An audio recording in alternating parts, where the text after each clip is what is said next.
하는 말씀으로 시작하는 것으로 알고 있습니다.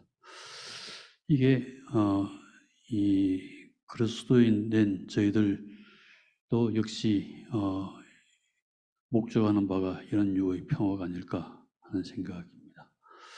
이런 평화를 위해서 그럼 어떠한 교회 건축을 해야 될까가 아마 이번 이 강좌 시리즈의 전체가 교회 건축에 관한 것이라서 오늘은 그 개별 건축에 관한 말씀을 드리면서 제가 드린 이야기를 갖다가 실천적으로 이 행한 바를 갖다가 말씀을 드리고자 합니다. 이 마산 양등 성당을 맨 처음 보여드리는데 이 성당은 1977년에 제가 25살의 나이로 설계한 성당입니다. 그 당시에는 바로 대학을 졸업한 후에 한 불과 2년 정도의 실무 경험을 쌓았는데도 불구하고 제가 그때 김수근 선생님이라고 하는 이 우리나라 최고의 건축가 문화에 들어가서 수업을 할 당시였는데 제게 설계 책임을 맡기셔서 제가 설계한 프로젝트였습니다. 이 프로젝트 김수근 선생님은 당신 스스로가 이게 크리스찬이 아니었기 때문에 교회나 성당의 구조에 관해서 역사에 관해서 잘 모르셔서 또 아마 그렇겠지만 아마 그 당시에 제가 이 프로젝트를 책임질 만한 그런 어떤 연륜이 안 돼 있는데도 저에게 굳이 맡긴 까닭은 그 당시에는 저는 대학을 졸업하고 사회와 담을 쌓고 그냥 건축이 진리인 양 파고에 들면서 매일 밤을 새우던 그런 어떤 형편이었습니다. 제가 학교 다닐 때 데모의 앞장선 대열이었습니다. 제가 7일 학번이라서 그 당시는 박정희 군사 독재에 맞서서 싸우는 학생들이 굉장히 많았고 저는 부산에서 올라온 친구라 입장이기 때문에 더더구나 이제 부모님 간섭 없이 데모의 전선에서 항상 위험하게 싸우던 꼴을 보다 못한 제 선배가 그냥 데모하지 말라고 하는 바람에 제 친구들은 데모 전선에서 그냥 희생을 당하는데 저 혼자 잘 살 수가 없어서 혼자 학교 다닐 때는 건축 제도실 꼴방으로 숨어들고 졸업해서는 설계실로 파묻혀서 사회와는 담쌓고 절박하게 건축을 하는 때입니다. 그 꼴을 보시던 김수훈 선생님께서 뭔가 할 수 있을 것 같은 생각이 들으셨는지 이 설계를 맡기고 여러 고민 끝에 왼쪽 그림을 제가 그린 그림이고요. 그때 당시 25의 나이에 그렸습니다. 그리고 그것을 갖다 가필해서 김수훈 선생님께서 오른쪽 그림을 갖다가 그려줘서 결국은 이런 이 건축이 태어나게 되었습니다. 빨리 안 넘어갔네. 예. 상당히 획기적인 그런 어떤 교회 건축이었습니다. 이게 형태적인 문제가 아니라 보시면은 길다란 경사로가 있고 제가 생각하기에는 이 경사로가 이게 소위 경건하지 못한 세상 속세에서 사는 사람들이 이게 교회당으로 가는 그런 어떤 과정을 표현하고 싶어서 이제 이런 과정을 갖다 그린 과정의 건축입니다. 이 표현이 아마 이게 교회당 내부로 들어가기 전에 어떤 준비하는 상태가 교회랑 공동체에 가는 그런 마음의 표현 아닐까 이런 생각이 어릴 때부터 저한테는 아마 들었던 모양입니다. 내부 들어가면은 이런 분위기고요. 이 건축은 그 당시 김수훈 선생님에게도 굉장히 중요한 이게 성과를 갖다 가져줍니다. 그때 일본에서 발간되는 SD라는 잡지의 표지로 79년도에 등장하면서 김수훈 선생님을 세계적 건축가로 만드는데 일조를 한 작업입니다. 그 이후에 1980년에 저는 이 마선성당을 계기로 해서 마선성당의 신부님이 오스트리아에서 오신 신부님인데 그 신부님의 도움을 받아서 결국은 저는 오스트리아 비엔나로 유학을 떠납니다. 80년대는 광주 민주화 운동이 일어난 때라서 제가 도무지 한국 땅에서 산다고 하늘이 너무 절망스러워서 저 혼자 도피고자 가는데 가기 직전에 김 선생님이 다시 이 경동교회 설계를 좀 다시 해보라고 하셔서 이 그림을 제가 그립니다. 강원리 목사님과 굉장히 치열한 이게 논쟁을 했다고 하면 제가 너무 무리한 이야기고요. 강원리 목사님이 생각하시는 교회 당의 이미지가 있었는데 거시관에서 줄곧 되어들면서 나름대로의 그림을 그렸던 게 이 모습입니다. 이 모습 자체도 보면은 오른쪽 그림을 보시면은 이게 도면이 나오는데 제 얼굴 치워주시면 제 얼굴은 안 보여주셔도 될 것 같은데 보시면은 이 교회당의 그 입구가 도로변에 있지 않고 돌려져 있습니다. 그리고 도로변에서 이 계단을 통해서 올라가는 길다란 통로를 갖다가 두는 게 교회당 내부, 교회 공동체가 모이는 공간에 가기 위해서는 그냥 이 세속의 세상에서 문만 열고 들어가서 갑자기 만나는 게 아니라 뭔가 준비하는 과정이 필요하지 않을까 이렇게 생각해서 그린 것은 마산성당 때와 같습니다. 중요한 건 여기에서 사실 교회당 내부로 들어가는 것도 그렇게 탐탁치 않게 생각이 되어서 저기 보시면은 이 옥상으로 올라가게 만들었습니다. 교회당 입구의 옆쪽에 보면 다시 계단이 있는데 계단을 통해서 옥상에 오픈 처치를 갖다가 하나 이게 제가 둡니다. 이 문제 때문에 강원리 목사님하고 이게 대립도 있었고 그런데 결국은 제 뜻을 관철을 갖다가 해가지고 옥상에 오픈 처치를 이렇게 두었죠. 그리고 형태라고 하는 것도 이 옥상의 음향을 잡기 위해서 이렇게 둘러싼 모양이 형태가 된 거니까 그 형태를 위한 형태의 건축이 아닌 셈입니다. 내부는 자연히 그런 류의 모이는 형태가 이루어진 공간이니까 굉장히 아주 원시적이라고 느껴질 정도로의 그 공간이 이제 나와서 많은 사람들이 종교성이 짙은 공간이라고 이야기한 걸 갖다가 들었고요. 그리고 빛이 벽과 손 같은 모양의 그런 어떤 구멍 사이로 빛이 들어와서 좀 더 경건하게 이제 내부를 만듭니다.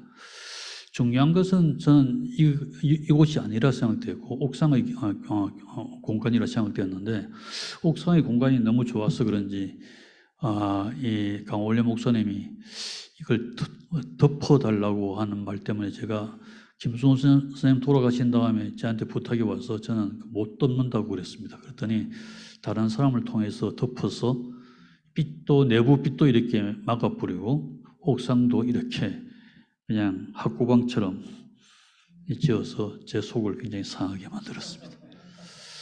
30주년 되던 때 그러니까 2011년에 제가 가서 강의를 했는데 가서 경동교회 저기다가 제발 사정을 했습니다. 이 지붕을 다시 걷어달라고 했는데 아직까지 걷어지지 않고 있습니다. 그 이후에 저는 1989년도에 제가 독립을 해서 김수훈 선생님께서 1986년도에 돌아가시고 3년 동안 그 공간이라고 하는 사무실을 물려받아서 이제 뒤치다거리를 하고 있다가 89년도에 제가 독립을 했습니다. 독립한 후에 이리저리 하다가 동광 익산에 있는 교회를 하나 설계를 맡습니다. 주변은 다 공장지대라서 공장지대의 풍경과 어울리는 이 모양으로 이제 공장 같은 그런 교회를 하나 짓자고 생각을 했지만은 사실은 공간 구성 자체는 이렇게 이제 이 길에서 올라와서 긴 계단을 통해서 다시 마음의 준비를 열고 교회당 내부로 들어가는 과정은 애초에 생각했던 것과 거의 똑같습니다. 지금은 주변이 굉장히 많이 변해서 현대식 건물에 많이 가려져 있는데 이건 초창기 짓고 난 직후의 그런 교회 당의 모습입니다. 역시 동선이 많이 눈에 띄시죠? 그러니까 움직이는 이 사람들의 풍경을 갖다 표현한 것이라고 보아주시면 됩니다.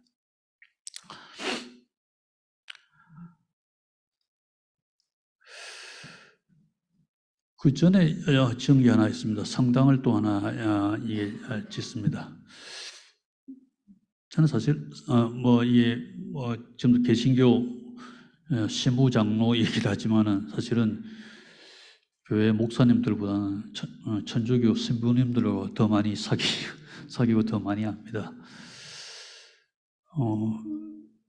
가톨릭을 제가 심지어는 요즘은 가톨릭의 이 잡지 매월 나오는 잡지에 제가 정기 기고까지 합니다. 그래서 성효상의 나와 가톨릭이란 그 칼럼으로 기고까지 할 정도입니다.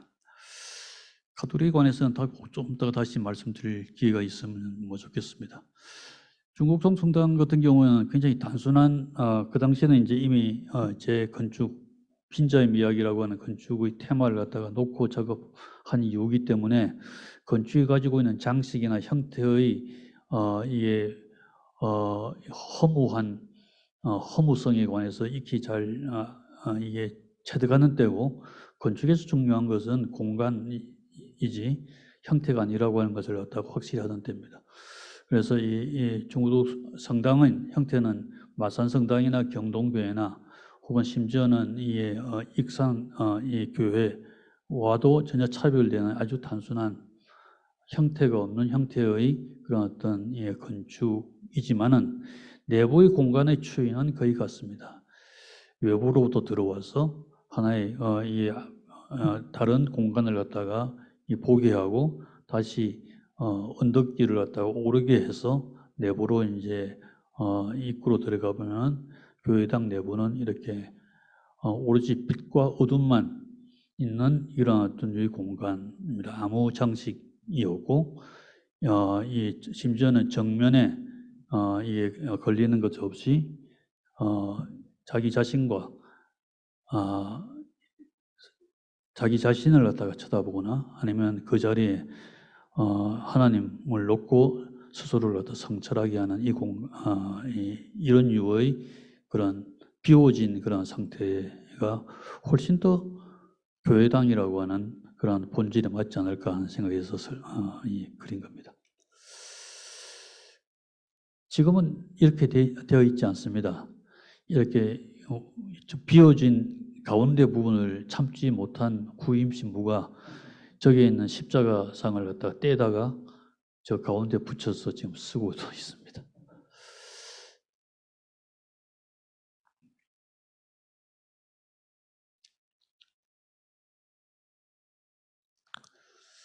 저는 부산에서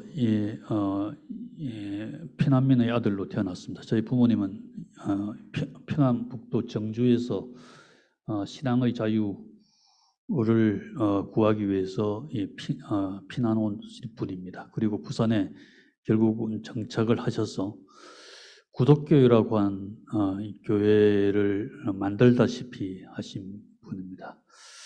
저는 이 구독교회에서 이게 옆에서 태어나고 위에서 자랐습니다. 구독교회 마당이 이제 놀이터였고 구독교회의 그 2층 다락방이 제 공부방이었고 그랬습니다. 제 고등학교 때까지 구독교회에서 제 성정을 다 길렀다고 해도 과언이 아닙니다.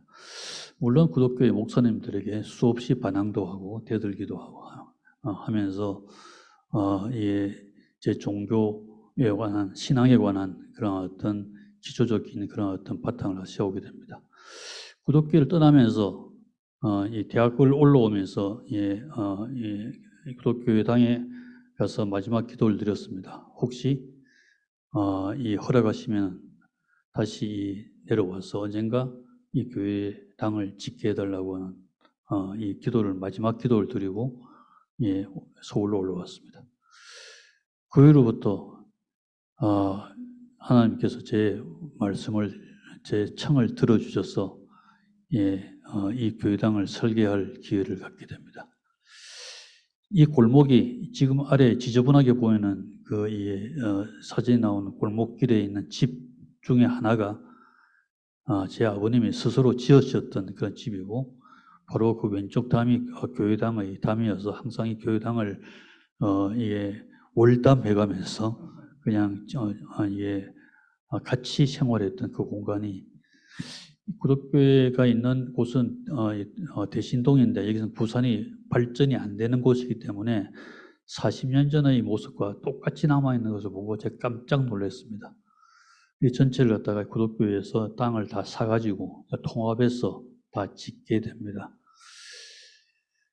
저는 여기서 확장된 곳이지만 저 어릴 때 이게 교회를 가던 길들 공간, 그리고 제가 무화과 나무가 하나 있었는데 그게 선옥과인 줄 알고 과일 하나를 따먹고 밤새도록 회개하던 그 나무도 다시 보고 싶어서 무화과 나무도 하나 심고, 제가 알고 있는 이 교회당의 프로세스를 여기에 다 새로 다 그렸습니다. 공간은 커졌기 때문에 옛날의 형태하고는 다르지만 공간 구조는 옛날하고 똑같을 겁니다. 그래서 이런 모형을 만들고 구덕산 배경이기 때문에 형태도 구덕산을 갖다가 다소 닮았습니다. 그리고 중요한 것은 이 길로 초대되는 공간과 내부입니다. 원래는 이 공간이 구독교회 제가 어릴 때 생각했던 내부의 빛과 굉장히 닮았다고 해서 이렇게 만들었는데, 장로님 어떤 한 분이 저는 사실 이게 화면을 통해서 예배를 보는 걸 참 싫어하거든요. 요즘은 이 디지털 시대, 특히 이제 교회 당들이 그냥 프로젝터를 갖다가 비추어서 하는 게 굉장히 많습니다. 그래서 실질적으로 목사님 말씀이나 찬양대의 그런 어떤 찬양이나 기도를 그냥 마음으로 눈으로 들어야 되는 것이, 듣고 익혀야 되니까 마땅한데도 그냥 화면 하나만 쳐다보는 이런 유의 희한한 풍경이 거의 우리나라에만 있는 거 아닌가 생각되어서 화면을 걸 수가 없도록 강대 뒷벽을 경사로 만들고 그것을 콘크리트로 이렇게 만들었는데, 어느 이 장로님이 이렇게 화면을 하나를 기증을 하는 바람에 그냥 제가 실망하고 말았습니다. 건축이라고 하는 것은 무엇일까요? 건축은 일본 사람들이 만든 말입니다. 원래 있던 말이 아닙니다. 일본 사람들이 명치 시대에 새로운 무물들이 들어오니까 예를 들어 기차역이나 공장 같은 것을 지으려고 그러니까 종래에 자기들이 쓰던 단어가 조가였는데 집안을 만든다고 하는 뜻을 그대로 쓰기에는 잘 맞지가 않아서 지은 이 단어가 건축입니다. 저는 이 건축이라는 단어가 그렇게 마땅치가 않습니다. 세울 건자, 쌓을 축자니까 노동을 뜻하는 단어밖에 안 됩니다. 저는 이 건축이 노동 이상의 뜻이 있다고, 물론 노동도 고귀하지만 그 이상의 뜻이 있다고 저는 믿는 사람입니다. 건축은 영어로는 아키텍처라고 합니다. 그리스어의 바탕을 둡니다. 아크란 말과 텍트란 말이 결합되어 있죠. 아크의 뜻은 으뜸, 그리고 크다라고 하는 말입니다. 그러니까 접두사입니다. 중요한 것은 어간인 텍트인데, 텍트는 그리스 말의 어원을 따지면 무엇을 이루어서 완성한다고 하는 뜻인데, 이 학문이나 기술로도 쓰입니다. 건축가를 가리키는 말을 아키텍인데 그 A를 대문자로 써서 앞에 정관사를 붙여서 The Architect 하면 영어 성경에는 조물주 하나님으로 나옵니다. 그러니까 서양 사람들은 건축을 대단히 위대한 직업이라고 하는 게 틀림없는 것 같습니다. 예수님의 직업이 뭔지 아십니까? 예수님께서 33년의 생애를 사셨고 마지막 3년은 공생이라고 그래가지고 어떻게 사셨는지 자세히 성경책에 나와 있지만은 그 앞에 30년은 기록이 전혀 없지 않습니까? 태어날 때의 기록과 12살 때 예루살렘 성전에 올라가서 종교 지도자들과 토론을 했다는 것 외에는 전혀 기록이 없습니다.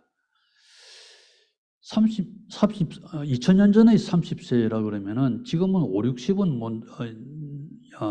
좋게 되었을 거고 예수님은 영민했다고 나와 있으니까 직업적으로도 굉장히 성공했을 거라고 하는 것에 의심의 여지가 우리가 없죠. 우리가 예수님의 직업은 써져 있지 않습니다. 단지 예수님의 직업을 우리가 목수라고 그렇게 이야기합니다. 목수는 예수님의 직업이라고 성경에 나와 있지가 않죠. 절대 나와 있지 않습니다. 그 아버지인 요셉의 직업이 목수라고 이렇게 성경에 나와 있습니다. 그러니까 아버지의 직업을 물려받았을 거니까 목수일 거라고 생각을 합니다. 저도 어릴 때 교회에서 성극할 때는 뭐 예수님의 집안을 목공소로 만들고 하는 걸 갖다가 본 적이 있습니다. 근데 이게 이상합니다. 특히 제가 건축을 한 다음부터는 이게 의심이 굉장히 들기 시작했습니다. 목수란 직업이 이스라엘에 2000년 전에 있었을까? 더구나 제가 이스라엘 한번 갔다 온 이후에는 완전히 이 말은 틀렸다고 저는 믿게 되었습니다. 목수가 있으려면 나무가 많아야 되는데 이스라엘 나무가 있는 땅이 아닙니다. 전부 다 이 석회암밖에 없어서 집을 지으면 돌로 짓습니다. 나무가 귀하면은 성경에도 레바논에서 이게 삼나무 레바논 백향목을 수입해서 썼다고 하니까 이스라엘은 나무가 없습니다. 그러나 목수란 직업이 있기가 힘들죠. 그래서 제가 이상해서 그리스어 원전을 찾아보니까 이 요셉의 직업이 텍톤이라고 되어 있었습니다. 이 텍톤이 아키텍처의 텍트하고 같은 어간입니다. 이게 영어 성경으로 번역될 때 카펜터로 번역이 됩니다. 근데 카펜터가 우리말로 목수란 뜻만 있는 게 사실은 아닙니다. 우리는 성경을 한문 성경을 갖다가 보고 기초로 해서 번역을 했다고 그러거든요. 이게 한문에 이 카펜터를 갖다가 목장이라고 번역을 갖다가 하고 그 목장을 우리는 목수라고 번역을 해서 우리가 오인하고 있는 것으로 저는 그렇게 파악을 드려야 했습니다. 목장이라는 뜻과 카펜터라는 뜻은 나무로 집을 짓는다고 하는 뜻도 같이 있습니다. 그러니까 집을 갖다가 구축한다고 하는 뜻입니다. 그러니까 어떻게 생각하면 카펜터는 집 짓는 자라고 해야 번역하는 게 더 옳고 그것이 텍톤이라고 하는 뜻을 보면 더욱 그렇다고 하는 겁니다. 그러니까 요셉의 직업은 목수가 아니라 집 짓는 자였을 가능성이 훨씬 크죠. 그러니까 그 직업을 이어받았을 예수님도 아마 집 짓는 일에 종사하셨을 거고 그 당시 집은 다 돌로 지었으니까 석수라면 모를까 목수는 저는 아닐 거라고 생각하는 겁니다. 거기다가 예수님은 아주 영민하셨으니까 아마 그 무리 중에 이게 머리가 되셨을 거니까 아크란 말을 갖다 붙이는 게 타당하고 그래서 아키텍톤 하면은 예수님은 틀림없이 건축가였을 것이다. 그건 저는 생각하는 겁니다. 물론 2000년 전에는 직업이 그렇게 세세적으로 분류가 되지는 않았지만은 최소한 나무를 스스로 설계하고 스스로 지으면서 나무를 부리면서 집을 지으신 분 아닐까 이런 생각을 하는 겁니다. 건축은 사람을 바꿉니다. 우리가 건축을 만들지만 건축이 우리를 갖다 다시 바꾼다는 말을 윈스턴 처칠이 했습니다. 저는 이 말을 듣고 굉장히 깊은 감명을 받아서 제가 책에 쓰기도 하고 하는 바람에 한국에 아마 처음 제가 소개를 했을 건데 이거 어느 날 보니까 교보문고에서 우리가 책을 만들지만 책이 우리를 만든다고 이게 저를 베껴서 쓰더니 요즘은 대통령 당선인이 공간의 의식을 바꾼다고 이렇게 또 전혀 다른 어투로 이제 말하는 걸 들었습니다. 저는 그렇게 믿습니다. 건축이 우리를 바꿉니다. 부부가 같이 살면 닮는다고 합니다. 왜 닮을까요? 다른 공간에서 살던 사람이 같은 공간에 살게 되면서 건축이 생활을 바꾸니까 생활이 바뀌고 습관이 바뀌고 생각이 바뀌고 결국 얼굴까지 바뀌는 것이라고 생각하는 겁니다. 수도하는 사람이 왜 그렇게 자기를 경계 밖으로 떨어뜨릴까요? 수도가 이게 그 쓸쓸하고 외롭고 공간이 자기를 바꿀 것이라고 생각하기 때문에 바꾸는 겁니다. 그래서 이 윈스턴 처칠이 말입니다. 우리가 건축을 만들지만 건축이 우리를 바꾼다고 하는 겁니다. 그래서 건축은 대단히 중요합니다.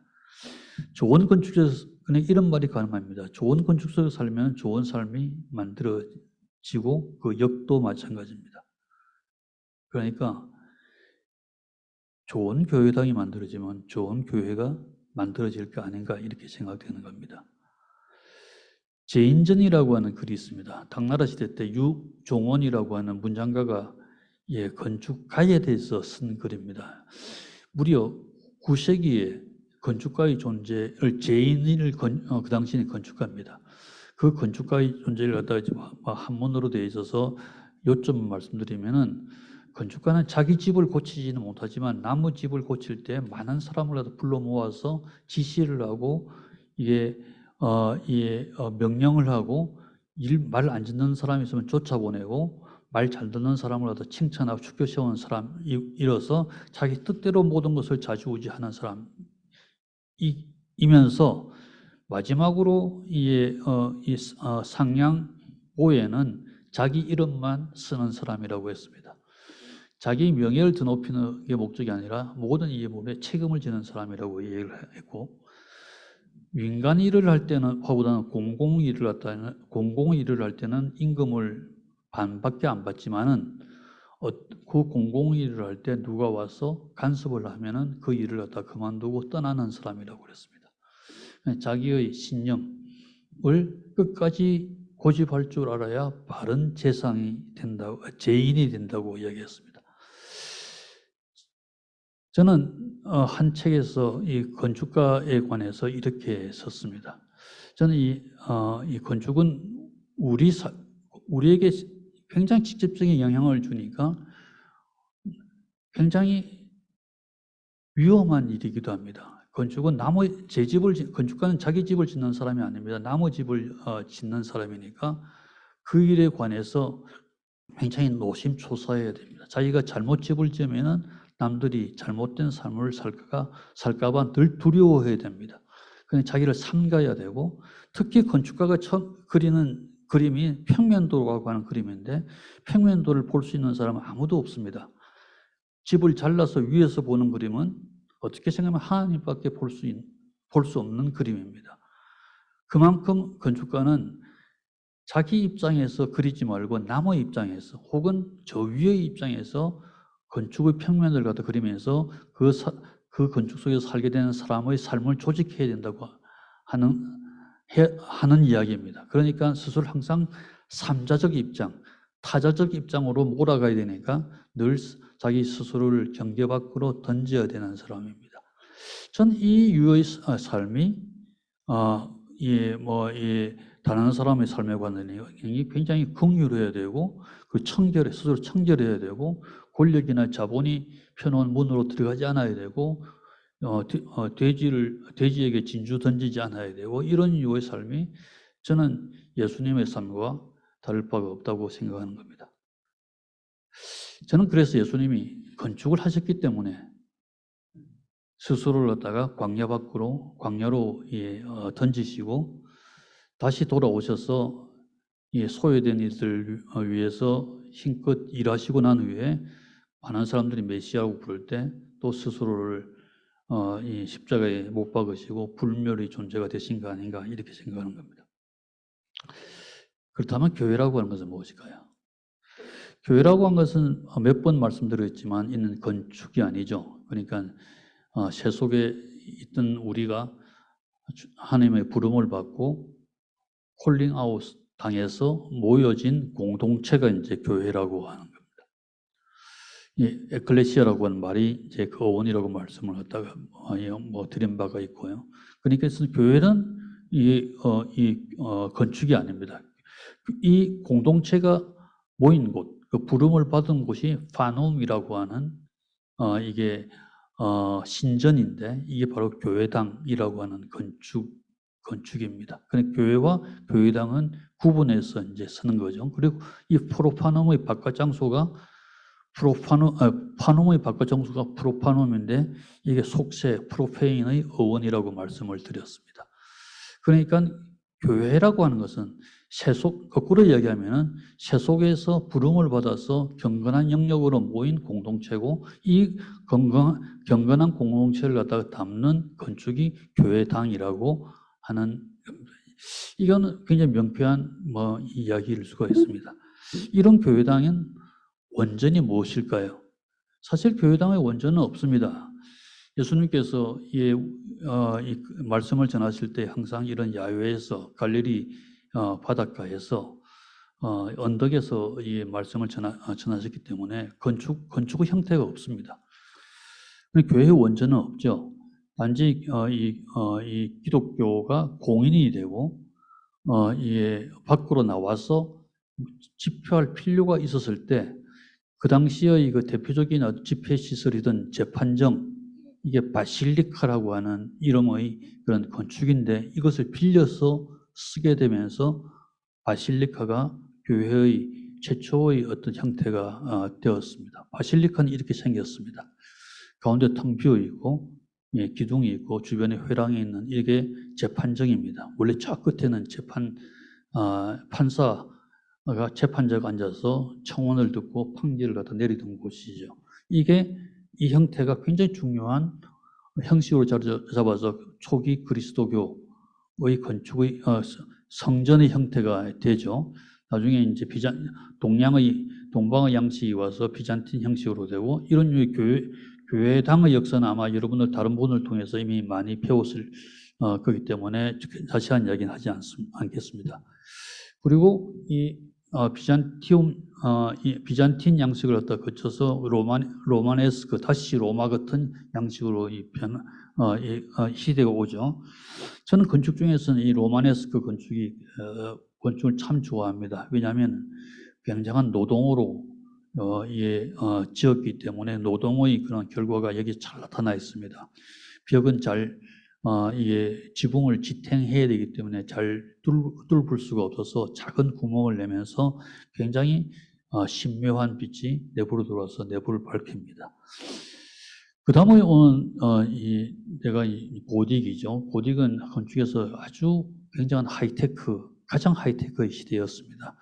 고딕은 특별한 이런 버트레스라고 하는 외부 벽과 구축벽과 내부에 있는 피어와 이것을 연결하는 프라잉 거드라고 하는 특별한 장치를 만들면서 더 이상 벽이 지붕을 지지하지 않아도 되어서 이 장치만 돈만 많이 들여서 지으면 얼마든지 높은 건물을 지을 수가 있었습니다. 그래서 벽은 있으나 마나하니까 굉장히 큰 창문을 뚫고 스탠드 그라스를 갖다가 집어넣어서 굉장히 황홀한 빛을 만들 수 있던 게 고딕입니다. 그래서 이후로 건축의 장식이 굉장히 많아지기 시작하죠. 그 다음부터 오는 시대가 이 고딕의 시대가 하도 하늘 높이 올라가니까 하늘 높은 줄 모릅니다. 그래서 누구는 이것을 신분주의 건축이라고 그러는데 인간의 그런 이 오만이 그걸 갖다가 달하는 시대죠. 그 위에 오는 시대가 단연히 인본주의 시대라고 하는 르네상스입니다. 이 건축의 중심은 이 건축은 베드로 사원인데 저 돔의 하부가 이 건축의 가장 중심되는 곳 아니겠습니까? 이 돔의 이 중심은 교황의 보좌가 놓여 있으니까 간단히 이야기하면 이 건축은 교황 혼자를 위한 건축이라고 이야기를 해도 과언이 아닙니다. 그러니까 르네상스 건축은 인본주의라고 하지만은 모든 인간이 그때는 인간이 아니었으니까 특별한 계급을 가지고 있는 몇 소수를 위한 건축과 예술이라고 해도 과언이 아닙니다. 이후에 나오는 게 이 권력을 가진 사람의 갖다가 아주 신화화하기 위해서 이런 웅장한 바로크 건축이 당연히 등장하고, 이 바로크 건축을 거치니까 좀 더 장식적인 로코코 건축이 들어오면서 건축이 타락을 하고 맙니다. 이게 19세기까지의 건축의 풍조고요. 그 이후로 일어선 게 20세기의 새로운 시대 정신인 모더니즘이 와서 건축을 이렇게 지난 시간에 잠깐 말씀드렸습니다만 오르비제를 비롯한 많은 모더니스트들이 건축을 가장 단순한 형태로 이렇게 만들기 시작을 합니다. 이 롱샹 교회당 지난 시간에 설명을 드렸습니다. 이렇게 건축을 이 역사 속에서 없었던 유형의 새로운 형태로 창조하기도 해서 많은 사람들을 감동을 시킵니다. 혹은 이 지역적으로 들어가서 땅을 파고 들어간 이런 교회가 전무후무한 교회가 이렇게 생기기도 합니다. 그런데 교회의 형식, 교회당의 형식이라고 하는 게 이미 없어졌습니다. 어떤 스타일, 지금은 특히 SNS가 발달하는 시대니까 하나의 시대 정신으로 시대 정신을 갖다 만든다고 하는 것은 거의 불가능합니다. 백가정명의 시대인 지금 21세기는 더더욱이나 그렇습니다. 그렇지만 우리 땅, 한국의 교회당은 어떻습니까? 주로 이 모습, 이 대세를 이룹니다. 고딕도 아니면서 고딕의 첨탑을 흉내를 내고 여기에 붉은 네온의 십자가만 붙이면 이게 교회당이고 교회 건축이라고 이렇게 강변을 합니다. 대한민국에 제가 알기에는 4만 개 이상의 교회당이 있다고 그러는데 아마도 대부분의 이런 류의 이게 형태 아닐까 생각됩니다. 그럼 이것이 과연 교회, 이 속에서 있는 공동체가 교회일까? 제가 보기에는 틀림없이 이건 사이비 건축이라고밖에 이야기할 수가 없거든요. 그렇다면은 윈스턴 처칠의 말을 빌린다 그러면 이런 사이비 건축 속에서 모여지는 사이비 교회당에서 비롯되는 교회가 어떠할까 하는 문제를 저는 심각하게 제기하지 않을 수가 없는 겁니다. 좋은 건축이 되려고 그러면, 좋은 교회당이 되려면, 교회 건축이 되려고 하면 우선 좋은 건축이 되어야 마땅하지 않겠습니까? 저는 좋은 건축의 조건으로 세 가지를 듭니다. 첫 번째는 그 장소에 적합해야 됩니다. 모든 땅은 하나밖에 없습니다. 어떤 땅이든 어떤 건축이든지 반드시 그 건축은 땅을 점거하고 들었습니다. 그 땅은 세계에서 항상 고유합니다. 땅마다 다 다릅니다. 땅은 자연이 새긴 역사도 다르고 우리가 살았던 흔적도 달라서 땅은 그 다음에 건축이 무엇이 되어야 될까 항상 스스로 요구를 합니다. 저는 좋은 건축가라고 그러면 땅이 말하는 소리를 들을 수 있어야 좋은 건축가가 된다고 저는 생각하는 사람입니다. 어떤 경우는 굉장히 힘들게 소리를 듣도록 하더라도 들을 수 있을 때까지 경청을 하도록 노력을 해야 됩니다. 그러니까 서울에 짓는 건축과 파리에 짓는 건축이 달라야 되고 심지어는 이 서대문구에 짓는 건축과 종로구에 짓는 건축이 달라야 됩니다. 모든 땅마다 다 달라야 되니까 한 가지 해법이 있는 게 아니라고 하는 겁니다. 두 번째는 시대성입니다.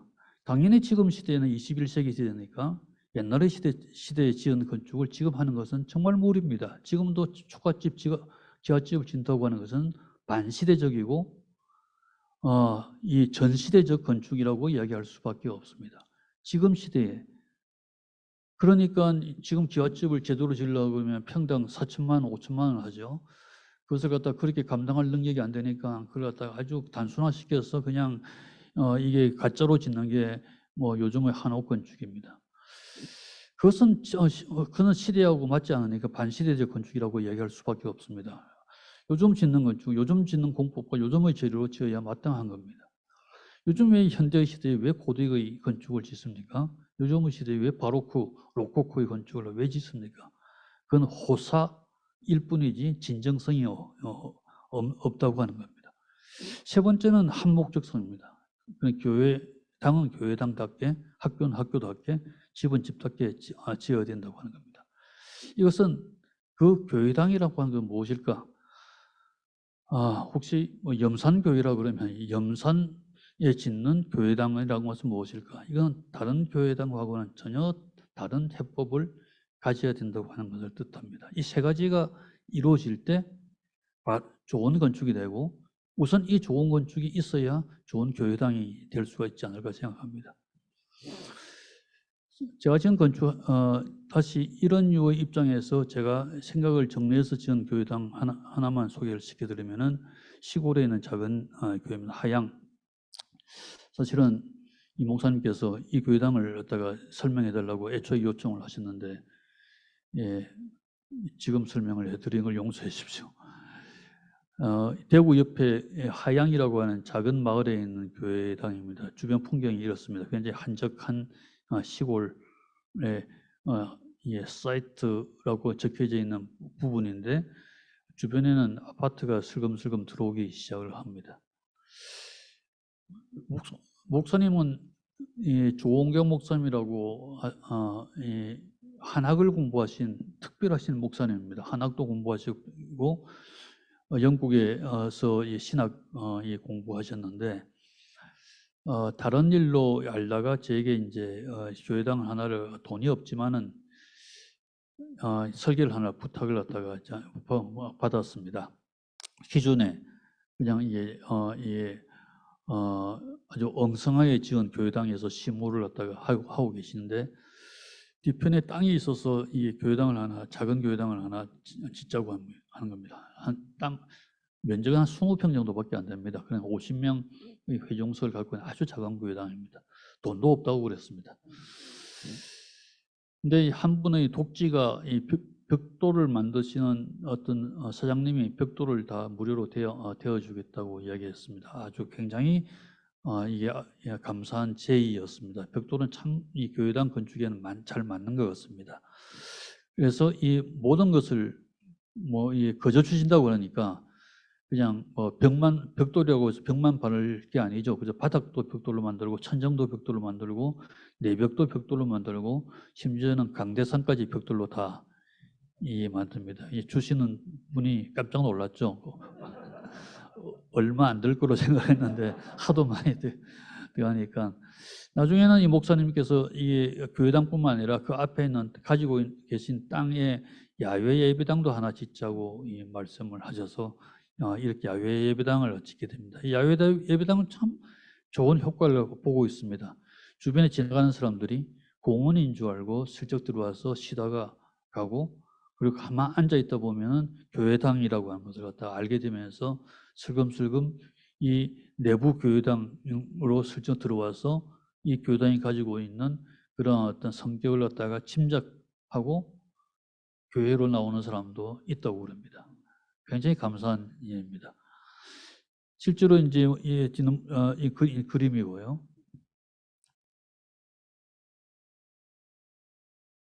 안 돌아갑니까?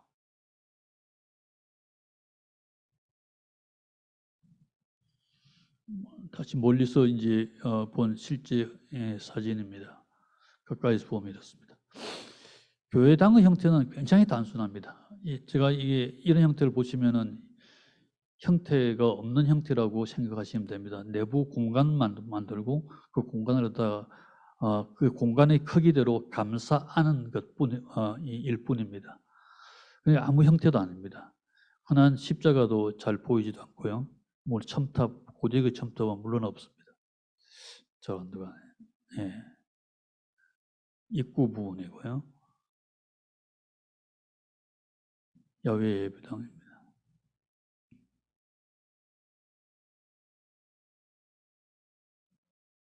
저 멀리 마주 보시는 분이 이 목사님이시고 항상 검정 고무신만 신고 다니시는 분입니다. 이 교회당은 저 목사님은 특별하셔서 이 교회당을 헌당 예배를 할 때 이 근처에 은혜사 주지 스님 4분이 오시고, 근처에 있는 성당 이 신부님 2분 오시고, 요 근처에 있는 수녀원에서 수녀님들 8분이 오시고, 그리고 동네 유학자들도 여러 명 오셔서 모든 종교가 여기 와서 같이 축하하고 그랬습니다. 특히 여기 심은 느티나무는 은혜사 주지 스님이 헌금하신 나무입니다.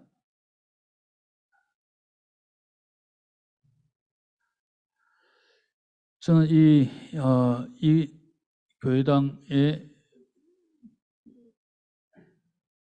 꽤 많은 사람들 갖다가 이게 데려가지 못했지만은 몇 분을 데리고 모시고 가면은 설명 없이 가더라도 잘 안 넘어갑니다. 이 공간에 앉아서 이 공간이 가지고 있는 이 단순성을 보고 울기까지 하는 분을 몇 분을 갖다가 저는 보았습니다. 왜 그분들이 울까?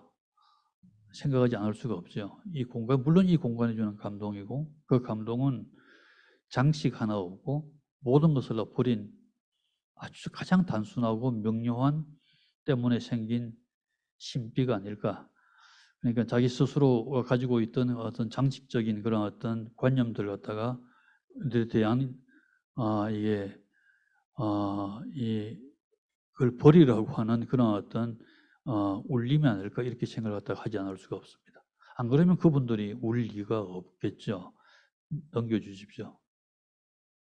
예, 다시 넘겨주십시오. 옥상에는 올라가면은 혼자 기도할 수 있는 이런 공간도 하나 있어서 요 공간이 밖으로 이게 솟아오른 그런 부분입니다. 돌려주실래요? 잘 안 들어가네요. 지난 시간에 지난번에 제가 설명드린 르또로네라고 하는 수도원 로마네스크 건물입니다. 여기에 제가 참 유심하게 봤던 게 이 문이었습니다. 이 문은 출입하는 문이 아니라 여기에 수행했던 수도사들이 죽어서 장례미사를 갖다 하고 나오는 문입니다. 지금은 이제 일반 방문객들이 이곳을 통해 들어가죠. 그래서 제가 이 문을 보고 느낀 게 있습니다. 드디어 산자인 우리가 죽으러 이 교회당으로 들어가는 문이라고 생각합니다. 그래서 교회당이라고 하는 게 우리가 죽으러 가는 그런 건축 아닐까, 이런 생각까지 하게 되었습니다. 넘겨주십시오. 근래에 하나 설계한 게 명례성지라고 하는 밀양에 있는 하나의 가톨릭 성지입니다. 넘겨주십시오. 여기서는 신석복이라고 하는 19세기 말에 순교한 소금장수의 생가가 있는 곳이었습니다. 넘기십시오. 여기에 이미 일제시대 때 이분을 기리는 구한말에 이분을 기리는 한옥성당이 하나 세워졌고, 화재로 소실된 것을 다시 일제시대 때 다시 세워서 조그만 성당인데 전합니다. 그런데 이 전체 일대를 성지화를 하겠다고 하는 한 신부님의 의지로 10,000평 되는 곳을 다 이게 거의 다 매입을 해서 성지화 작업을 갖다가 하면서 저에게 도와달라고 요청해 왔습니다. 한옥성 전체를 마스터 플랜을 갖다가 제가 만들었습니다. 중요한 건 한옥성당이 굉장히 규모는 작지만은 형태가 분명한 그런 건축이기 때문에 나머지 건축은 형태를 가질 필요가 없어서 공간만 만들자고 하고, 전체 10,000평이라고 되는 땅을 건축으로 다 만들 수가 없어서 조경을 해야 되는데, 가톨릭에서 주로 이야기하는 14채, 그러니까 예수님께서 선고 받으시고 돌아가실 때까지의 그 과정을 갖다가 가는 공간을 또 로로스라고 하는 예루살렘의 공간들이 있죠. 그것을 갖다 가톨릭에서 14채라고 부르면서 기념을 하는데, 그것을 다 공간화해서 맨 마지막에 물탱크까지 가는 전체의 마스터플랜을 갖다 만들었습니다. 1단계로 기념성당을 갖다가 이제 제가 먼저 설계를 갖다 해서 짓습니다. 왼쪽 부분에 있는 게 기념성당인데, 한옥성당의 형태를 갖다가 이게 해치지 않기 위해서 이 기념성당은 조경의 형태로만 형태를 갖추지 않고 공간만 있는 형태로 만들자는 생각을 하게 되었습니다. 그래서 멀리서 위에서 보면 이런 형태인데 사실은 이 부분인 아래에서 보면은 그냥 축대, 축대처럼 이렇게 콘크리트 옹벽처럼 이렇게 보입니다. 낙동강변에 있고요. 윗부분은 큰 미사가 열릴 때 모일 수 있는 야외 성당이고 그 하부에 이 기념 성당이 있습니다. 들어가면 다 축대입니다. 축대로 이루어진 듯 한데 벽에서 떨어져 있는 부분은 공간이 있죠. 여기 들어가면은 순교자 기념상이고 원래 있던 느티나무가 하나 있어서 느티나무를 갖다 살리기 위해서 설계를 갖다 변경해야만 했고요. 내부로 들어가면은 이게 절벽 옆에 붙어 있어서 빛이 낙동강 면으로부터 빛 들어오는 빛이 이렇게 비칩니다.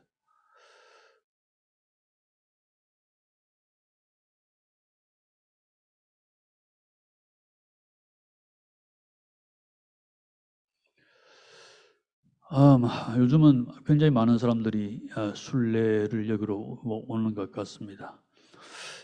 나머지 시설도 곧 뭐 할 것으로 기대를 하고 있습니다만, 예, 제가 이 건축에 헌당 미사를 갖다 지낼 때 제가 나서서 말씀을 전했습니다. 평생도록 이곳의 완성을 위해서 노력하겠다고 약속을 했습니다.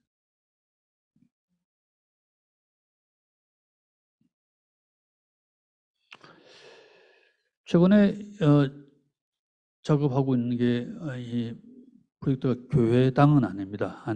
아니지만 교회당 같은 그런 건축입니다. 대구 근교 군위에 북계면에 어떤 사업가가 한 20만 평의 땅을 사서 수목원을 갖다가 이제 건립을 하는데 가지고 있던 아주 희귀한 모가나무 분재 600년 된 모가나무 분재 등등을 갖다가 옮겨 심는 작업입니다. 그래서 어떤 수목원을 만들까 제가 애초에 상의를 했는데 제가 사유와 성찰을 위한 그런 어떤 수목원을 하자고 제가 이름하는 바람에 그분이 그냥 사유원으로 이름을 갖다 정하자 그랬습니다. 이름이 이렇게 정해지면은 그다음부터 성격이 정해집니다. 저는 이름에 관해서 굉장히 애착이 있는 건축가입니다. 창세기 아담에게 하나님이 특별한 권한을 갖다가 주시죠. 아담에게 나머지 사물들에 관한 이름을 지으라고 하는 결정권을 주십니다. 저는 그게 정말 위대한 인간의 이성과 감정이 작동할 수 있는 가장 위대한 순간 아닐까 이렇게 생각을 하는 겁니다. 이름이라고 하는 것은 요한복음 1장 1절에 태초에 말씀이 계시니라고 이렇게 나오지 않습니까? 그 말씀이 진리라고 하는 말씀이고요. 언어라고 하는 게 이 진리가 진리여서 언어는 막스 피카르트 같은 영성 철학자는 언어는 우리가 말하는 게 아니라 원래 있던 건데 이것이 다가오는 것이라고 이야기했습니다. 세상에는 언어 위에 잡음어가 있는데 잡음어는 사라지는 거고 언어는 원래부터 있던 것인데 우리에게 다가오는데 그 다가오는 언어를 듣기 위해서는 침묵하라고 이야기를 갖다가 합니다. 저는 너무 근사한 내용이라서 저는 건축 설계를 할 때 그 건축에 관한 언어가 생각되지 않으면 하나도 그릴 수가 없습니다. 반드시 이 건축을 위한 개념어를 갖다가 만들어야 시작이 됩니다. 이 수목원의 이름이 사유원으로 정해지는 바람에 나머지 시설들이 전부 다 사유와 성찰을 할 수 있는 그런 어떤 시설로 다 바뀌게 됩니다.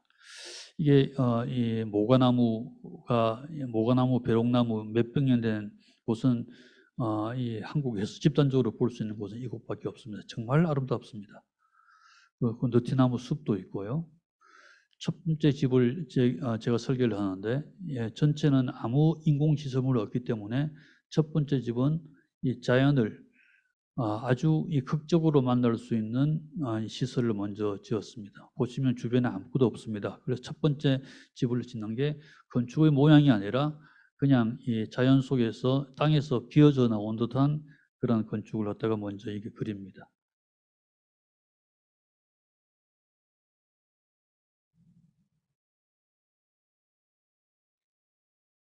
입구에 보시면은 집의 모양이 아니라 언덕과 계곡의 모양으로 된 집이고요. 동짓날 일몰 방향하고 굉장히 일치가 되는데 방 안으로 들어가면은 이런 광경이 펼쳐집니다. 그리고 시시때때로 이 풍경은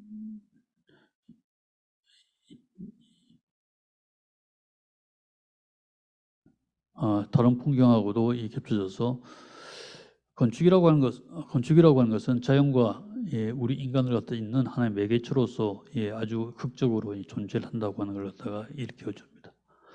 여기서 사유와 성찰이 없을 수가 없겠죠.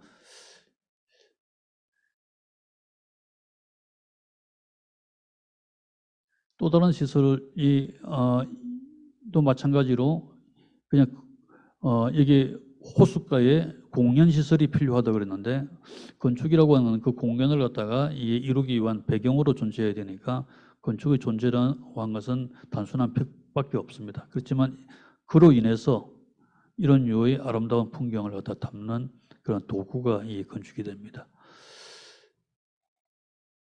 이게 뜻대로 잘 안 넘어가서 제가 참 불편하네. 그리고 이게 전망대를 하나 만들어 달라고 또 부탁을 받았는데 이미 뭐 굉장히 좋은 수목을 보고 나서 이게 다시 전망을 한다고 하는 게 마땅치 않아서 이때까지 봐왔던 수목을 다 잊어먹고 다시 생각할 수 있는 그런 어떤 공간을 만들기 위해서 이 건축을 하늘로 쏟는 게 아니라 땅으로 꺼트려 버렸습니다.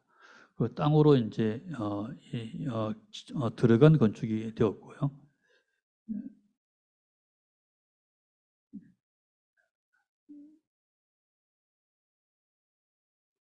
겉에서 보면은 제가 합니다. 제가 요청할 때만 옮겨 주십시오. 들어가면은 어떤 광경이 벌어질지를 모릅니다. 들어가면 막상 여기서는 어떤 수목도 보이지 않고요. 여기에서 묵상하고 성찰합니다. 넘겨주십시오.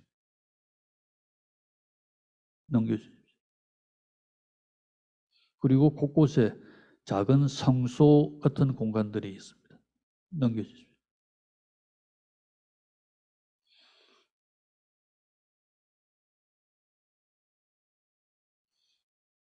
그리고 나서 다시 이제 오르게 되면은 그때 보이는 풍경이 전에 보는 풍경하고 다를 것이라고 하는 생각입니다. 물탱크를 하나 만들어 달라고 그랬는데 그냥 이 박스를 만들기 싫어서 별을 보는 공간이라고 첨단이라고 이름을 갖다가 제가 짓고 이런 류의 그림을 그리고 이렇게 완성을 했습니다.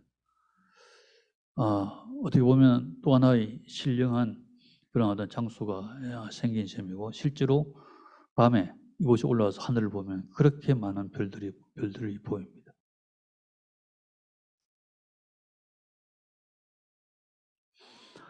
계곡 속에 연못을 만들고 이것에 대한 전망대를 갖다가 만들어 달라고 했습니다. 휴식터를 만들려고 했는데 이 휴식 공간을 5개를 갖다가 일일이 만들지 않고 이걸 갖다 이었습니다. 잇고 나서 이곳 기능을 부여했는데 수도원에 있는 예배당, 식당, 독서실, 침실 같은 기능을 이 속에 부어 넣어서 이것을 누워있는 수도원, 와사라고 하는 이름으로 전체를 갖다가 꾸몄습니다. 그래서 이 안에 들어가 보면은 정식은 아니지만 수도원을 은유할 수 있는 그런 류의 공간들이 있으면서 전체를 아우릅니다. 그러니까 이곳에 앉아서 가만히 있으면은 스스로에 대한 생각이 안 나올 수가 없게 되어 있습니다. 그리고 새집이 필요했습니다. 새들도 보니까 이게 바닥에 있는 새, 중간에 있는 새, 이게 위에서 노는 새 등등으로 구분할 수가 있어서 이걸 칸별로 만들어야 되겠는데 이것을 어떻게 할까 하다가 새들을 위한 수도원, 그래서 위에 이제 예배당 만들고요. 이거는 주로 독수리가 오는 곳이고요. 그리고 이제 숙소 만들고 이건 딱따구리가 이제 오는 곳이에요. 그건 식당 이렇게 그려서 실제로 이 안에 이제 스탠드 글라스도 두고 십자가도 하나 두었습니다.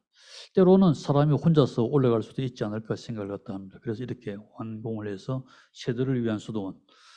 하도 이게 신기하게 보니까 사람들이 많이 가서 새들이 잘 안 오는데 얼마 전부터 사람 출입 금지를 시켜서 새들 먹이까지 갖다 놓고 새들을 기다리고 있습니다. 최종적으로 여기에 숙박할 시설이 필요해서 숙박을 실제로 수도원 같은 숙박 시설 하나 그려서 설계를 다 마치고 조만간에 공사를 시작하면은 여기서 숙박하면서 이 사유원을 돌아다니면서 스스로 사유와 성찰할 수 있는 공간, 꼭 교회당에 가야 하나님만 만나는 게 아니라 이곳에서도 충분히 만날 수 있지 않을까 하는 생각을 가지고 있습니다. 최근에 외관 수도원이라고 하는 곳에서 저에게 피정의 집을 설계를 부탁했습니다. 외관 수도원은 지금도 세계 5대 수도원에 속할 정도로 수도사 150명이 기거하는 아주 중요한 곳입니다. 이곳에 기존의 다른 건물들은 굉장히 많습니다. 그러다가 이 경계 부분에 피정의 집, 그러니까 일시적으로 우리가 이제 가서 머무는 곳이죠. 그래서 경계 위의 집이라고 하는 제목으로 피정을 집을 그리기 시작했습니다. 피정의 뜻을 살펴보니까 리골이라고 하는 18세기 성인께서 이런 이야기를 갖다 했습니다. 인트라토티, 온전히 들어와서 마네테 솔리, 홀로 머물고 엑시테 알리, 다른 사람 되어 나가라. 이게 피정의 원래의 뜻이라고 합니다. 피세정령, 세상을 피해서 아주 조용한 생각으로 머무다고 하는 한자 말에서도 비롯됐는데 원래의 뜻은 인트라토티, 마네테 솔리, 엑시테 알리라고 하는 걸 알았습니다. 그렇다 그러면 여기에서는 그냥 홀로 고독하게 있는 방이 절대적으로 필요하다고 생각이 되어서 전부 다 독방의 그런 어떤 시설로 만들고 경당도 하나 이제 지었습니다. 동영상 잠깐 보시.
저는 이상하게 이 낙동강 주변에 이런 류의 주로 영성과 관련된 건축들 최근에 많이 하고 있습니다. 또한 제가 하는 건축의 요즘의 건축의 개념을 영성을 위한 풍경, 영성의 풍경, 소울스케이프라고 하는 이 테마를 잡아서 몇 년 전부터 계속 추구하고 있고, 얼마 전에는 전시회까지 한 적이 있습니다.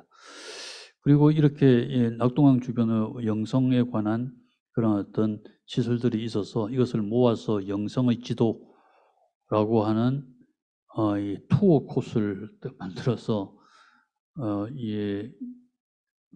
지난달에도 한번 어느 단체 환경 단체하고 같이 한번 갔다 왔고요.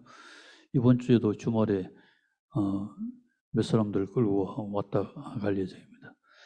금방 보신 외관수도원 지금 완성이 안 돼 있지만은 이제 한 2년 후면은 완성이 되니까 여기서 주무실 수가 있고요. 여기서 내려오면은 명례성지, 봉화마을, 이번 강의에는 소개 안 드렸습니다만은 노무현 대통령의 묘역과 기념관은 최근에 완공해서 있고요. 그리고 제가 설계한 구독교회, 그리고 통도사, 그리고 경주의 솔구미술관, 하양교회, 사유원 이렇게 묶으면은 2박 3일, 3박 4일 한동안 굉장히 재밌는 그런 어떤 코스가 될 수 있어서 제가 이걸 모아서 영성의 지도로 하고 이렇게 이름을 붙였습니다. 결국은 이 이야기로 정리를 갖다가 하면 되지 않을까 싶습니다. 제가 건축을 하는 것이 저는 이게 제가 신앙을 가지고 있는 것과 저는 다르지 않다고 생각합니다. 저는 원래 어릴 때 모태 신앙이기 때문에 모태 신앙은 못된 신앙이라고 하잖아요.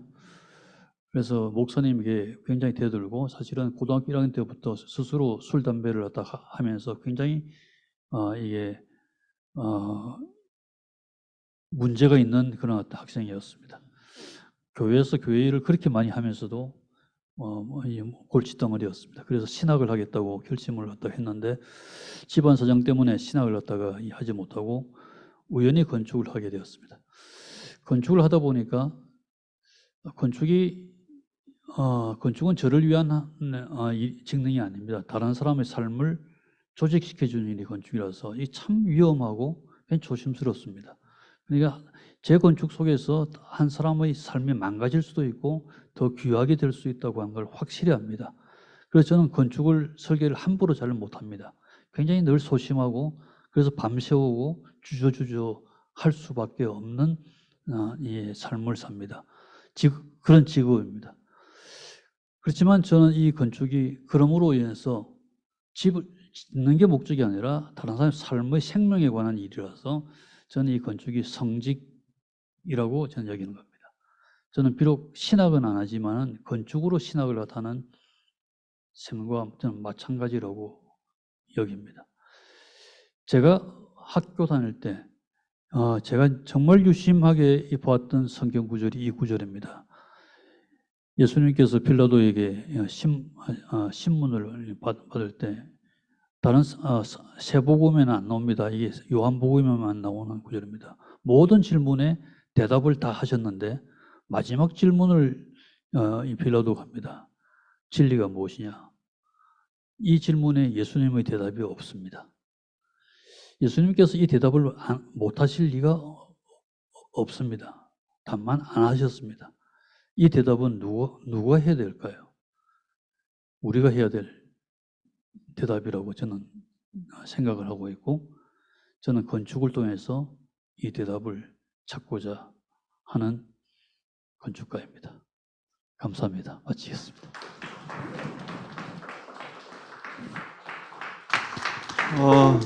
정말 감동적인 마지막 강연. 저희가 이번 8번에 걸쳤는데 오늘은 제가 이제 아마 승효상 장로님께서 결론을 내실 거라 생각을 했는데 오늘 정말 감사합니다. 혹시 여러분 중에 이렇게 좀 편하게 오늘은 장로님 조금 시간 더 주세요. 예. 예. 그러니까 이렇게 담선한 자리라고 생각을 하시고 편하게 물어도 보시고 또 대답도 하시고 생각도 전하시고 그렇게 하시면 좋을 것 같습니다. 예. 예.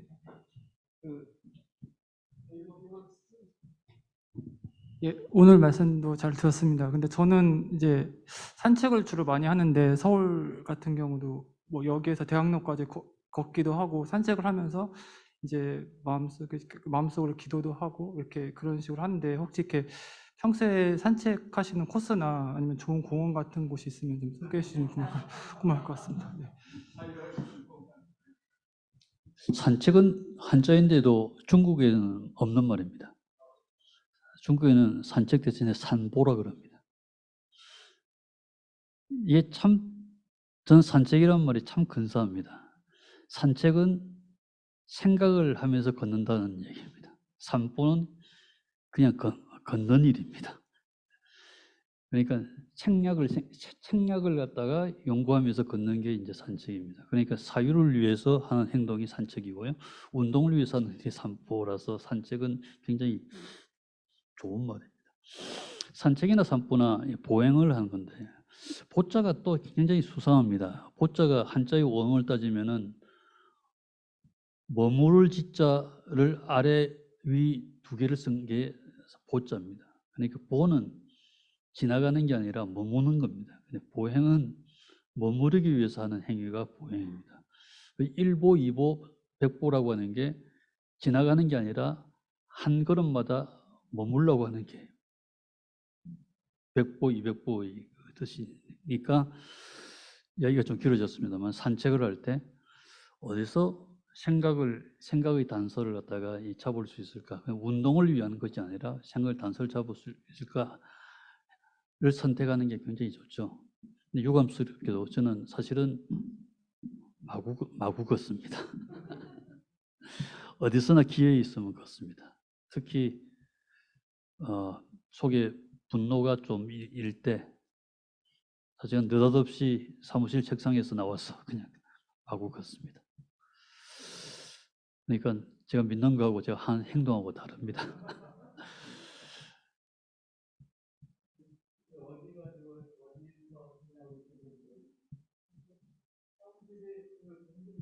예, 서울은 특히 이제 강남에서는 산책할 데가 없고요. 예. 그래서 저는 강남에서는 이제 살지 않습니다. 강북에는 뭐 산도 많고 뭐 골목길도 있고 해서 산책할 때가 굉장히 많죠. 저는 사무실 대학로에 있으니까 집도 사무실 위에 옥탑방이 저희 집입니다. 그래서 바로 뭐 낙산에 이제 올라가면은 뭐 아주 편안하죠. 또 예.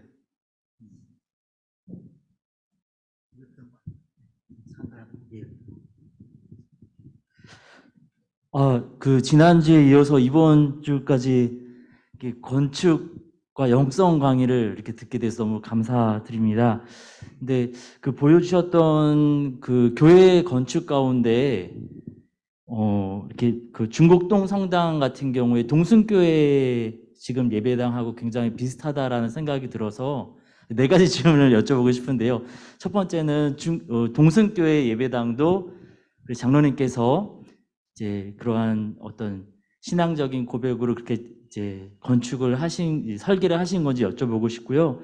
두 번째 질문은 그 25살에 설계하셨다는 마산 양덕 성당부터 제가 보여주신 도면들 이렇게 보면서 느꼈던 거는 지난주에 말씀하셨던 경계 밖으로 스스로 격리된 자라는 그러한 그 개념을 가지고 계속 일관성 있게 지으신 것 같다라는 느낌을 받았습니다. 세속에서 벗어나서 올라가든지 아니면은 뭐 경동교회 같은 경우는 저도 가봤었는데 진짜 입구를 찾기가 어려워서 참 새롭다 이런 생각을 많이 들었었는데요.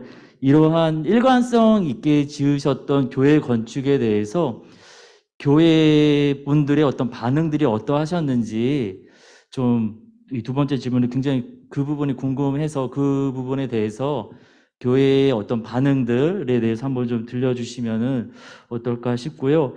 세 번째는 그 우리 장로님 이렇게 최근에 건축 설계하신 것 중에 하나가 또 우리 문 대통령 양산 사저를 또 설계하셨다고 들었는데 거기에도 우리 문 대통령도 우리 카톨릭 성도로 알고 있는데 어떤 신앙적인 그런 것들을 반영하셨는지, 그리고 이제 네 번째는 이제 아까 말씀하실 때 밀양 영내 성지를 끝까지 돌보겠다고 약속하셨다고 하셨는데 예수님을 주로 고백하는 모든 사람들을 이렇게 아끼시고 또 신앙 고백적인 마음으로 이렇게 설계하시고 건축하신 부분에서 굉장히 많은 도전과 감동을 받았는데 이렇게 어떤 특정 신학에 위치한 사람들은 각 교파 간의 신학 때문에 논쟁도 깊어지고 함께하기 어려운 부분들이 있는데 약간은 한 발자국 떨어져 계시는 우리 장로님처럼 건축으로 신앙 고백을 하시는 분들은 도리어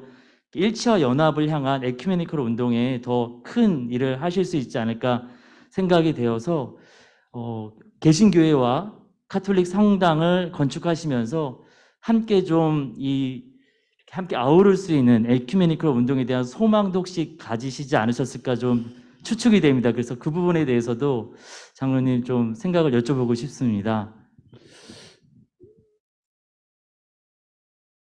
첫 번째가 뭐였죠? 예, 동순교회 예배당도 동성교회는 설계하셨는지. 사실 좀 동성교회는 제가 어릴 때부터 다닌 이 곳이 아니고요. 저 2002년부터 제 사무실을 대학로로 지어서 이사 오면서 이제 제 어머님을 제가 모시는데 어머님이 새벽 기도를 갖다가 노선 가시거든요. 어머니 걸어서 가실 수 있는 곳을 정해야겠다 싶어서 동성교회를 2002년부터 나기 시작했고요. 마침 그때 동성교회 교회당을 짓는다 그래서 그 목사님께서 저에게 이제 설계를 갖다가 부탁을 갖다가 하신다 그래서 제가 어떤 말씀을 드렸냐면은 좋은 교회를 원하십니까? 좋은 신자를 원하십니까? 둘 중에 하나만 택하십시오. 왜냐하면 제가 나간 지 얼마 안 돼서 그 교회당까지 설계를 하면은 제가 그 교회당에 신자로 남아 있을 자신이 없습니다. 그래서 목사님께서 대답을 주저주저하시길래 좋은 신자를 원하시는 게 좋습니다 하고 제가 설계를 하지 않고요. 대신에 제가 제가 존경하고 좋아하는 선배 건축가를 갖다가 소개를 시켜서 설계를 하게 했고, 다만 그 내부 인테리어 집기 등등은 제가 설계를 해서 저도 또 도울 수 있었습니다. 마산 성당에서부터 지금까지 비롯된 것에 대해서 그 공간의 구성에 관해서 비슷하다고 하는 걸 느끼셨을 겁니다. 근데 유감스럽게도 우리들은 건축을 하지 않는 사람들은 그 건축을 갖다가 주로 시지각 형태로 인지하지 공간으로 인지를 거의 못한다고 하는 것을 제가 참 잘 압니다. 같은 루트, 같은 공간의 구성이면서도 형태만 들으면 완전히 다른 건축이구나 이렇게 생각을 갖다가 해서 이것도 전번처럼 똑같이 설계했네라고 물어보시는 분 한 분도 없습니다. 제가 오늘 설명하니까 비슷하다고 이야기하시지만 지금까지 한 번도 그런 질문을 못 받았습니다. 물론 그 형태가 다소 영향을 주긴 주지만은 저는 근본적으로 영향을 주는 것은 그 공간이라고 생각하고 오히려 번잡한 형태는 그 공간을 인식하는데 방해가 된다고 생각해서 형태적 요소는 저는 오래전부터 완전히 지워버렸거든요. 공간만 남아 있습니다. 사실 공간만 남아 있는다고 하더라도 지난번 시간에 말씀드렸듯이 건축이라고 하는 것은 오로지 남는 것은 우리들 고귀한 노동의 열매인 사유뿐이라고 생각을 했다가 오르비제가 그렇게 유언을 남겼듯이 저는 저희 생각만 남기를 갖다가 바라고 그나마 그 공간도 이 세상에 사라지기를 원합니다. 세 번째가 또 뭐였죠? 제가 머리가 좋지 못한 모양.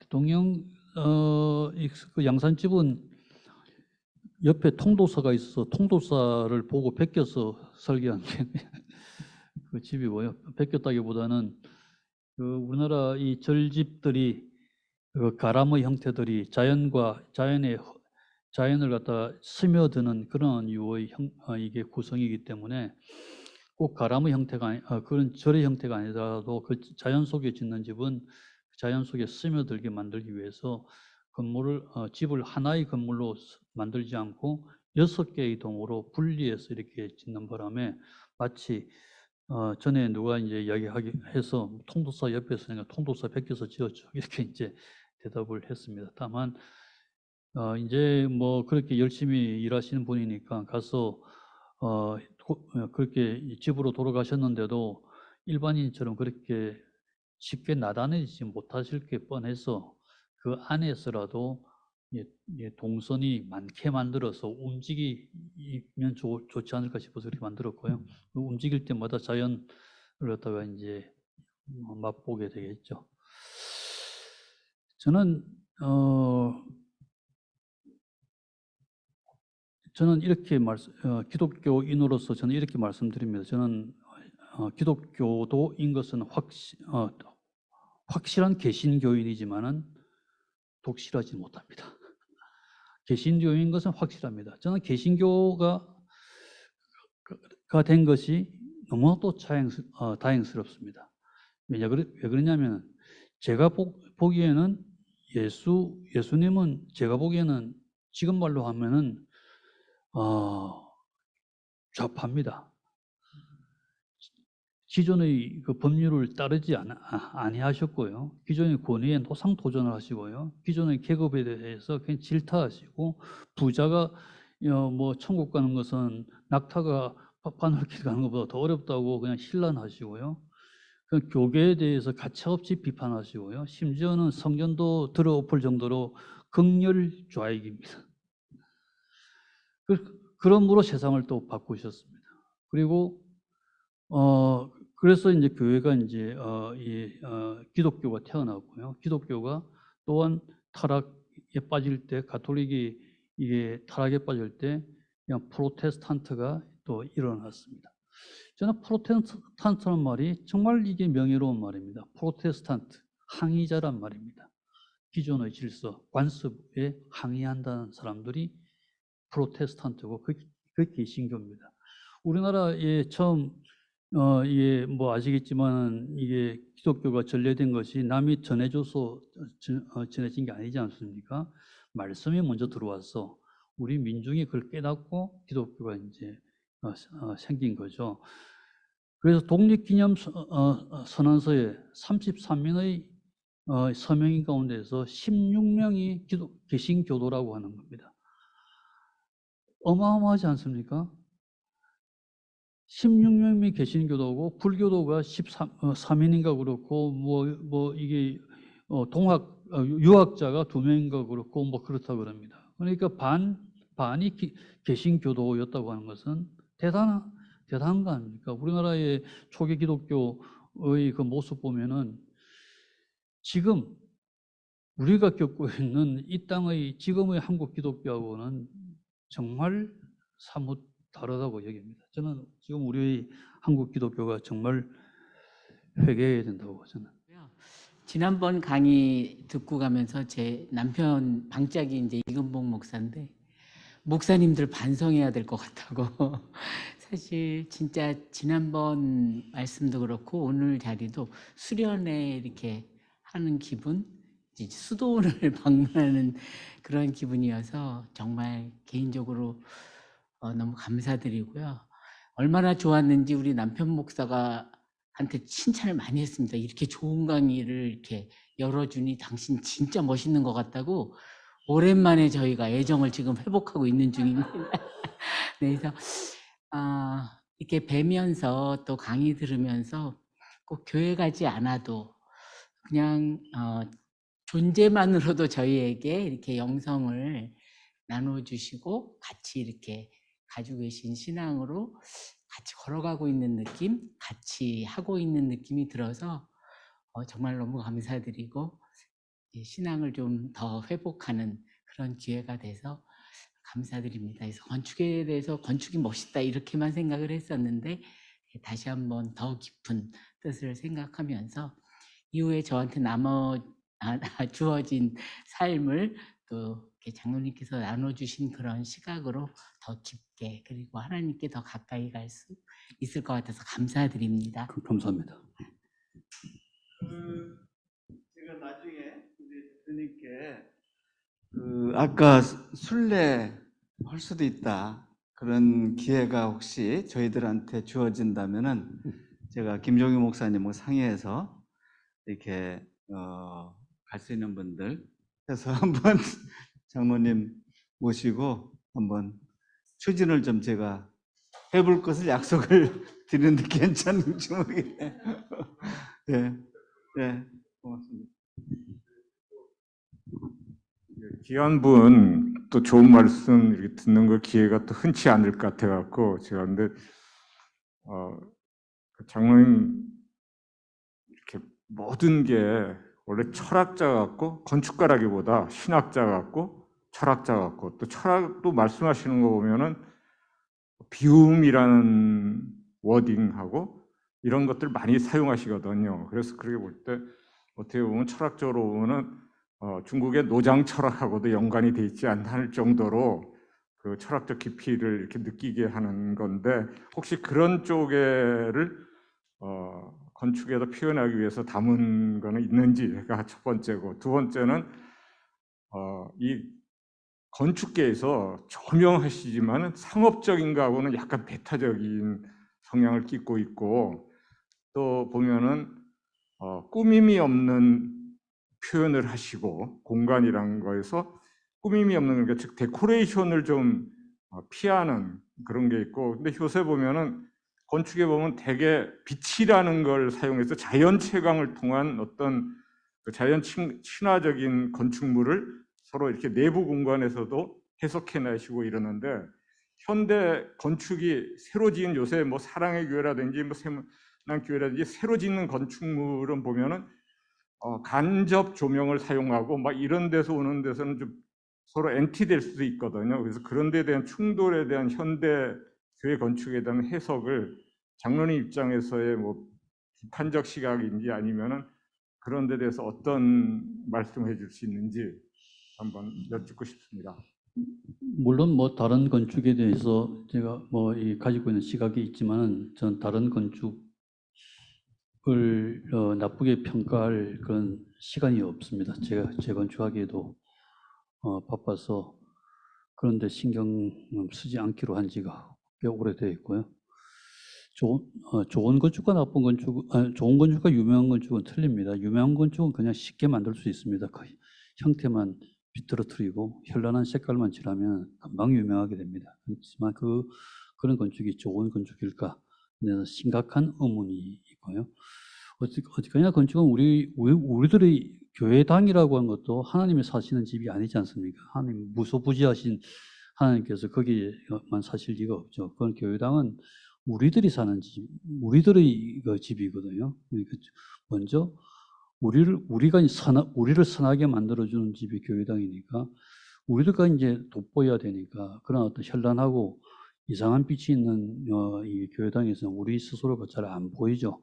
우리를 그냥 죄인화시킬 그러니까 그런 교회당은 좋은 교회당이 아니라고 생각됩니다. 그래서 제가 형태, 장식을 갖다가 저는 잘 쓰지 않습니다. 그래서 건축은 모름지기, 무채색, 무형태, 그나마야 우리가 웃는 모습, 뭐 말하는 그런 행동 이런 것들이 다 돋보이는 게 결국 우리가 가지고 있는 우리 내면에 흐르는 존엄성 이것을 돋보이게 하는 게 좋은 건축이고 결국 이것을 하나님께서 바라실 거라고 저는 그렇게 믿고 있습니다. 이 내용을 갖다가 담아서 쓴 책이 벌써 지난 1996년에 제가 쓴 빈자의 이야기라는 책이 있습니다. 제가 처음으로 쓴 책이지만은 저는 그 당시에 1996년에 그 책을 쓸 때 빈자의 이야기라는 내용을 다 알고 썼다고 해도 말 입장이 아닙니다. 그렇지만 지금 수십 년이 지난 이후에도 빈자의 이야기에서 주장하는 것은 저한테는 건축적 진리가 되어 있고요. 아까 조금 전에 이제 성경구절 누가 보여주셨는데 진리가 우리를 자유케 하리라고 했으니까 저는 그 안에서만 놀면은 제 건축은 저는 자유롭게 건축을 합니다. 그 그 빈자의 미학이라고 하는 울타리 테두리 밖을 나오면 저는 불안합니다. 근데 그 빈자의 미학이라는 것을 여기까지 넓혀온 게 저 건축의 예정이고요. 그 안에는 뭐 노조 장자의 사상도 있을 수가 있고, 특히나 저는 제가 익히고 배운 성경의 가르침이 그 안에 있다고 저는 믿고 있습니다. 그 혹시 문자로 들은 거 있어요? 김 간사님? 없어요? 그러면은 시간이 많이 지났는데 이것으로 그 8번째 강의, 또 지난번 오늘 이렇게 귀한 말씀해 주신 우리 송윤상 대표님께 감사의 박수를 드리고